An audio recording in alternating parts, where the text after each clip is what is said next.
Deion Sanders has received and still is receiving a lot of criticism for leaving Mississippi State for the position at Colorado University, right? As a person who attended a HBCU, do you believe the criticism towards Deion Sanders is fair or unfair? That Deion situation is I don't even know if I'm thinking about it in the terms of fairness, but we approaching that all wrong. First and foremost, Deion Sanders, the type of mindset that some of us expect him to have is somewhat similar to Malcolm X. Deion, from the time he stepped on the football field as a player, has put on a show for white people. All right, he's prime time, and he's not our black prime time. He's their prime time. They pay him. That's been his MO from the jump. So to expect Deion to have some type of racial allegiance, we can expect whatever, but to be realistic and expect that type of allegiance from him, it shows how immature we are and how we don't think about the situation. I think one thing that we should explore is how was Deion acquired and the framework that has to be there for that to happen. Colorado, University of Colorado, I looked it up the other day. They have 4 campuses and they have a student enrollment over 66,000 students.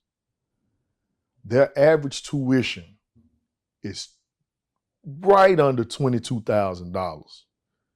If you multiply 66,000 by 22,000, that's over $2.4 billion a year.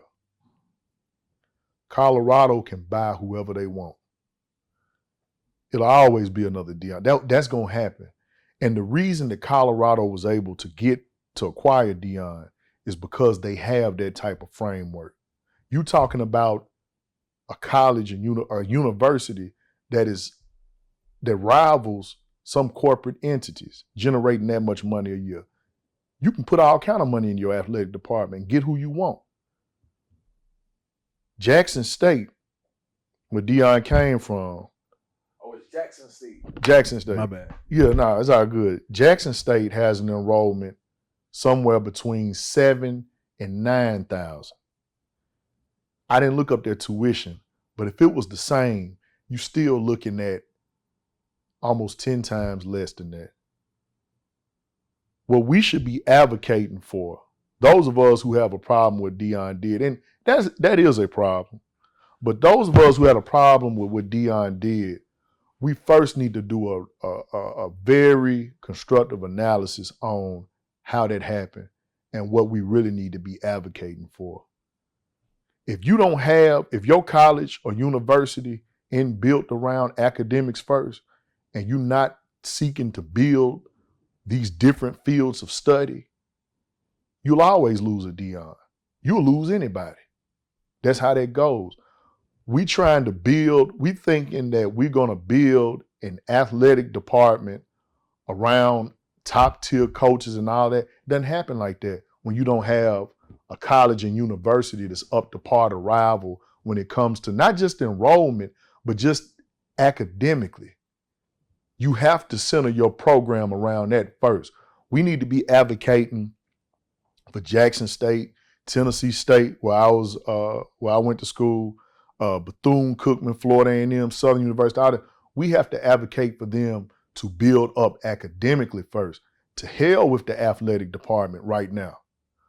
Yeah, still have it, and we're going to support our boys who do it, but we have to build these schools up to give us a professional base of graduates, so when they come out into the world, they can compete in the areas where it really matters. Colorado, Ole Miss, Alabama, whatever school you want to name, they'll always be in position to do that because they're centered around the academic institution first. That's built up. They generate money that way. And what we talked about, what I just highlighted with those numbers, that's just on tuition and enrollment. We're not even talking about the alumni who give back. We're not even talking about the other programs that they have to generate revenue. So The Deion Sanders thing, we having the wrong conversations. What we need to be talking about is how do we put our black schools in position to build up academically, and then if and when we want to pursue higher levels in sports, how we can retain and maintain, a Deion Sanders and so forth. So are you saying that the alumni money from high performing academics students would surpass money generated from athletics on that level? Because I know on the bigger level, I think that athletics is, I'm not sure, but I would guess the athletics departments are generating more money than tuition and alumni. I'm not sure. I'm just putting it out there. But on a smaller level for the HBCUs, you feel that the focus needs to be on generating alumni that can donate. The alumni and recruiting. Listen, we talk so much about the sports recruiting and who's coming to this school for this sport and that sport. We all wrong. What we need to be advocating for is, hey, Jackson State, how are you going to double your enrollment? Can we set a goal, Jackson State, Tennessee State, FAMU, can we set a goal to double our enrollment by aggressively pursuing our young black scholars who are in high school? Can we develop some recruiting programs that are going to aggressively pursue them so that we can build an academic base and student body so that we can rival them? And not even just to rival them, but so that we can be in position to create the type of professionals that we need to go out into the world to rival our adversaries globally. You see what I'm saying?